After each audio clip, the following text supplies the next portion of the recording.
For those of you that are new here, my name is Rebecca, and I started this channel with my sister Kala a couple of years ago. We always have some of our family on, like my sister Kelly, sister Casey, my nieces and nephews, and of course my mom Jackie. So we're going to do something different today. We are going to film in my tiny little cottage, in my tiny little kitchen, and oh, where are you? Come here. Come here, my baby boy. And my tiny little dog. Let me zoom out so you can see him. There you go. This is my little miniature Yorkie. I've had him for about 2 years. His name is Rusty. He was born half bald, but I think that's what makes him super cute. He's a good boy. You don't like being on camera? You don't like it? Okay. How are you gonna be a superstar? Anyway, I know there's a lot of YouTubers out there that have beautiful kitchens, marble countertops, gorgeous stoves, but me and my husband, we live a pretty simple little life. We got a small house on a couple of acres. We actually chose the house because of the acreage so our dogs could go out and stretch their legs and run. We have a beagle named Lorne. We have a chai weenie named Buddy. And we just got this little guy a couple years ago, and he is a miniature Yorkie. So anyway, someday we might get a bigger house with a bigger kitchen. But for now, this is my life. And I'm going to invite you in here and so I can show you one of our favorite recipes on Thanksgiving. Because Thanksgiving is pretty basic. It's just turkey, potatoes, stuffing. But I wanted to showcase our sweet potato casserole. I think it's special. My sister came up with the recipe, Kala. I think she put a bunch of recipes together and then tweaked it over the years. Kala has been hosting our Thanksgiving for like 30 years. She's got the turkey down to a fine science. It's super juicy. She makes amazing butter noodles, and over the years I've taken on some of her recipes to help her on Thanksgiving Day because it's a lot to cook, it's a lot to juggle, get it all timed right, put it all in the oven at the right time. So what makes the sweet potato casserole good is that it's for people like me that hate sweet potatoes. Every once in a while I like sweet potato fries, but I don't like sweet potatoes. I don't like sweet potato casserole. I think it tastes like baby food. But she talked me into trying her recipe. I don't even know. I think she's been making this for like 5 or 6 years. And what makes it special is she adds cream cheese to it. And the cream cheese gives it like this hybrid flavor of pumpkin cheesecake and sweet potato casserole. And I'm sure it's not the most innovative thing. I'm sure some people have made sweet potato casserole with cream cheese in it, but I'm telling you, this is the best recipe ever. It's so good. So what I'm going to do today, I'm going to show you guys how we make it. I'm going to, step by step. And then at the end of the video, I'm going to show you how I put together a Thanksgiving dinner for 2. Because we go to Kala's for Thanksgiving, and then the weekend after Thanksgiving, me and my husband like to have an intimate Thanksgiving dinner where it's semi-homemade, kind of like that old show on Food Networks. I think it was Sandra Lee who had that TV show called Semi-Homemade. I thought it was very relatable because sometimes, I do like to make things from scratch, but sometimes I'm in a hurry and I don't want to take the time to do it. So I'm going to show you an easy way of making a semi-homemade Thanksgiving dinner for 2.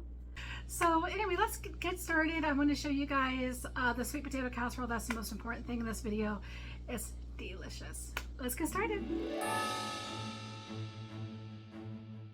Alrighty, so what you'll need is 2 large cans of yams, and we're going to rinse those and drain them. Vanilla extract. I usually mix up like cloves, cinnamon. I like to mix, is that Ceylon cinnamon and regular cinnamon and pumpkin pie spice. Usually this is just for pecans, but I burnt some of my pecans. So we're mixing walnuts and pecans, and I always roast them with some salt. I like to use Redmond salt. This is really good quality salt. And you're gonna use some brown sugar. We need milk, but I'm just gonna use half and half. Half a stick of butter, 2 eggs. These are from my brother-in-law's farm. That's why they look different colors. So these are really good fresh eggs. A block of cream cheese, and you're gonna need some mini marshmallows. Or just regular marshmallows. It really doesn't matter. I always roast the nuts and the skillet for about 5 minutes until you start to smell them, and they're usually done, and I always sprinkle a little bit of salt on them. I do this even if I'm just making brownies because that added step really brings the nuts to life. I think it's definitely worth the time and effort.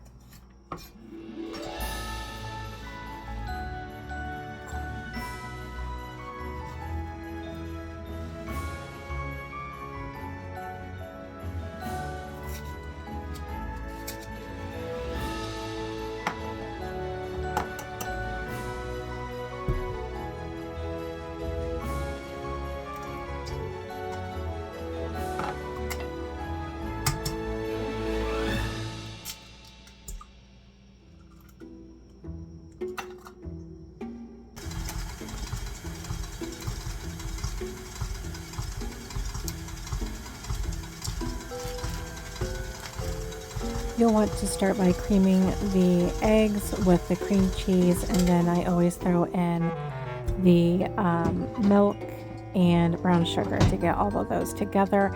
I don't show it on camera, but I do put in about a half a teaspoon of salt as well.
You can use 2% milk or any type of milk that you want. I'm just using half and half because I only had a little bit left and I just wanted to use it up. And I always make sure that I rinse and drain the sweet potatoes that are in the can.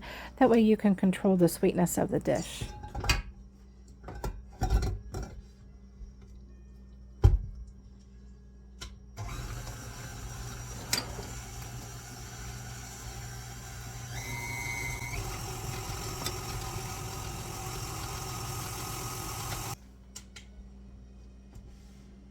Always be sure to scrape down your sides anytime you're working with cream cheese. It doesn't matter if you're making cheesecake or this casserole or anything. It always sticks to the bottom. I don't care how nice your KitchenAid mixer is, or you got an even fancier mixer. Always make sure that you scrape down the sides one last final time before you pour it into your dish. You can grease the dish with butter like I am, or you can use some baking spray. Either one is fine. But I am about to make a big mistake because I was just so nervous filming this. And it's crazy because we filmed over 100 videos, and I just don't know if it's because I was filming in my home, or I don't know. I don't normally cook in front of people. But anyway, my mind just went blank at the end here. But one mistake you do not want to make like I did is make sure you mix brown sugar in with your nuts. Now, a lot of people will put flour and butter in with the nuts and make like a streusel. But I'm not really into the whole streusel thing because you got the marshmallows on top already, but you have to mix the brown sugar in with the nuts at like 2 tablespoons would be fine, because that brown sugar is going to soak into that top layer of the casserole, and it's going to give it an extra smoky sweetness to it, and it'll also help your nuts caramelize a little bit. So just be sure, don't put them on dry like I'm about to do. 2 tablespoons of brown sugar in them, and it will be absolutely perfect. This will bake for about 45 minutes in a 350-degree oven, and then you want to cover the whole top of it with marshmallows and bake it for like another 8 to 10 minutes, and it will be absolutely perfect.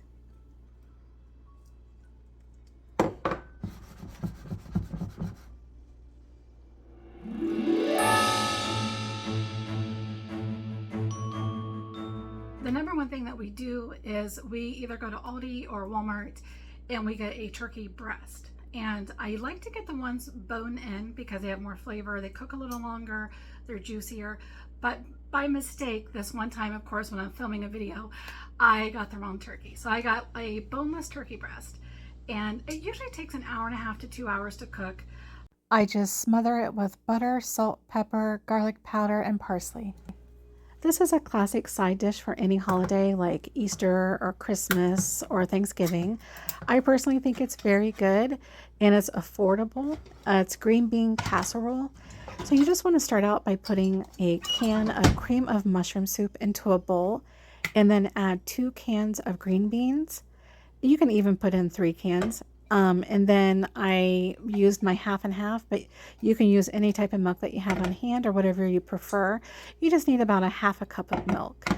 And then I put in a little bit of salt and a little bit of garlic powder. You mix it all together and you can put it in your baking dish without greasing it. You don't need to grease it. It doesn't stick.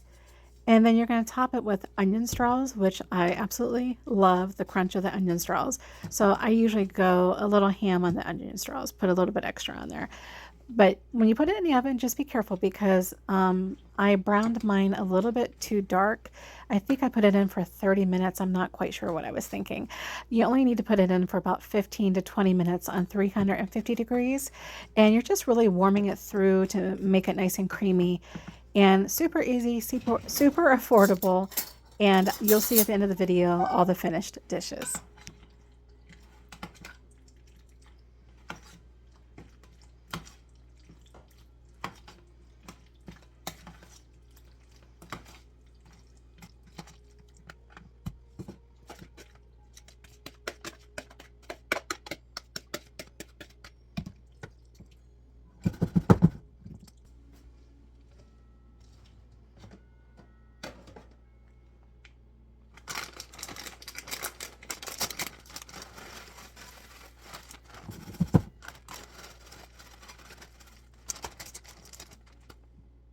Just a quick tip when you're making stuffing from a box, always take the time to saute some onions and celery, even carrots if you have them. I didn't have any carrots. It's definitely worth the extra few minutes that it takes to add that to the stuffing mix.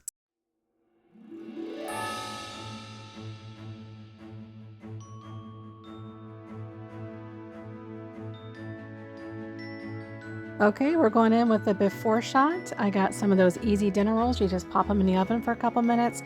Bob Evans mashed potatoes, and that jarred gravy was fantastic. I was very surprised.